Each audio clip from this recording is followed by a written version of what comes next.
Olá, bom dia, bem-vindos à primeira edição do CNN Mercado. A semana começa com os mercados no negativo lá fora e aqui bem voláteis. No Brasil, o Ibovespa Futuro sobe 0,15%, tentando corrigir um pouco da baixa de 2,5% da sexta-feira. E o dólar cai 0,5% aos R$ 5,38, tentando também corrigir a alta de quase 2% da sexta, mas os índices estão bem voláteis agora pela manhã. Os investidores ficam de olho nessa semana na agenda de Lula em Brasília. Ele se encontra com Geraldo Alckmin hoje às 11h30 e com parlamentares nos próximos dias. Esses encontros podem trazer mais detalhes sobre a PEC da transição.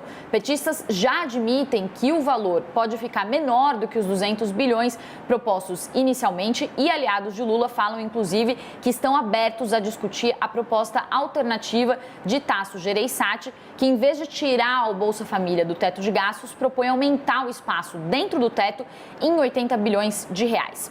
Além disso, na sexta-feira, Pércio Arida disse à Folha que não tem intenção de assumir cargos públicos, isso depois do fechamento do mercado. A Bolsa já tinha caído na sexta porque o mercado esperava que Fernando Haddad desse mais detalhes sobre a PEC no almoço com banqueiros da Febraban, mas as suas falas foram consideradas genéricas e aumentaram o clima de incerteza. Hoje, essa notícia de Pércio Arida, que saiu depois do fechamento, também pode impactar o mercado. E refletindo esse aumento de incertezas, o mercado também piorou algumas das projeções para a economia previstas pelo Boletim Focus. O principal destaque é a Selic de 2024, que foi elevada pela primeira vez depois de ficar inalterada por 18 semanas seguidas. A inflação para esse ano subiu para 5,91%, para o ano que vem também subiu para 5,02% e o dólar subiu de 5,25 para 5,27 para esse ano e de 5,24 para 5,25 no ano que vem.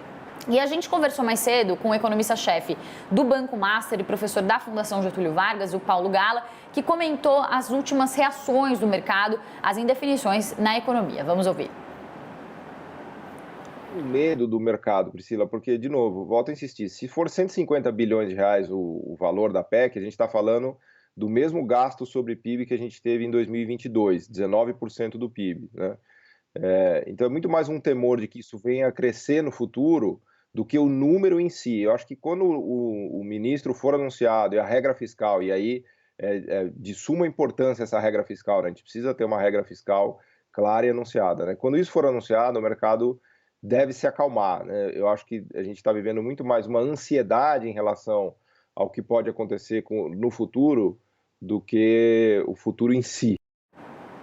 E com essas incertezas, os juros futuros estão subindo, estão afetando os fundos imobiliários que fecharam a semana passada na quinta queda semanal seguida. E a gente conversou com um especialista, com o Arthur Vieira de Moraes, para entender por que os fundos imobiliários estão caindo. Ele é sócio do Clube de FIIs, vocês estão vendo aí o gráfico, então, mostrando essa queda recente aí dos fundos imobiliários, que começou a partir do mês de outubro, com as discussões sobre eleições e também depois da eleição de Lula e as incertezas sobre a PEC afetando os juros. Vamos ouvir.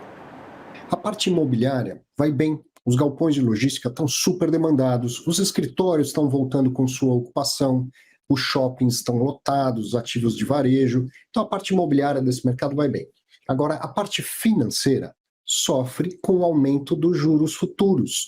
A gente viu nesse período de umas 5 semanas para cá, por exemplo, o Tesouro Pré-fixado 2025 sair de 11,8 ao ano, chegou a bater 14, e na sexta passada estava 13,84. Um Tesouro IPCA 2026, que pagava IPCA mais 5,5 há 5 semanas, agora paga IPCA mais 6,35.